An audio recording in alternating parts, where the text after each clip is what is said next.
আমি এক জায়গায় যাবো, তুমি কাউকে কিছু বলবে না, দেখি মা কি বলে। ও মা, কি হয়েছে? ও এক জায়গায় যাম একটু, ওই একটা বান্ধবী একটু আইতে কইলো আমারে। কোন বান্ধবী? আরে তুমি চিনবা, তুমি সবাই তুমি চেনো। তার নাম বল, কোন বান্ধবী শুনি। কার সঙ্গে যাবি, কোথায় যাবি?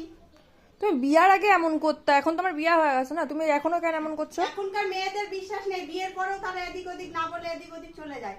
এখনকার দুনিয়া দেখছি তো আমি। যেখানে যাবি তোর স্বামীকে নিয়ে যাবি। মা আমি কিন্তু তোমার মেয়ে, তুমি এইটা ভুলে মেয়ে যাও না। হওয়ার সাথে যেই হয়, মেয়ে হলে মেয়ের অন্যায়টাকে সাপোর্ট করতে হবে, সেটা তো কোনো কথা নয়। অথচ স্বামীকে তুমি শাশুড়িকে শোনো, নিয়ে যাবি। তো আমি যাচ্ছি, তুমি ও আইলে আর ওর মা আইলে কোবা যে তুমি পাঠাইছো একটু বাজারে। মিথ্যে কথা আমি বলতে পারবো না। তুমি ঘুরে বেড়াবা বন্ধু বান্ধব নিয়ে এদিক ওদিক, সংসারটা এইভাবেই সবার নষ্ট হয়ে যাচ্ছে এখন। এত ঘোরার কি হয়েছে? যাবি শাশুড়িকে নিয়ে, স্বামীকে নিয়ে। আমাদের সময় এসব ছিল না। এখনকার মেয়েদের যেরকম, মা যাবো অমুক জায়গায় যাবো, তমুক জায়গায় যাবো, আর আমি মিথ্যে কথা বলবো আর তোমরা একে ওকে নিয়ে ঘুরে বেড়াবো কেন? তুমি মা নাকি তুমি আমার শত্রু? হ্যাঁ, হ্যাঁ, তুমি আমারে শত্রু নিয়ে হলে এইসব হবো। বলছো? শত্রু হলে হবো আমি। ঠিক আছে, কিন্তু আমার আমি কাছে যাই। ওইসব কথা বলতে আসবি না কোনোদিন। তাতে আমার বাড়িতে আসিস আসবি, না আসিস না আসবি। ঠিক আছে আমি যাই, ঠিক আছে। যা, চলে যা, দরকার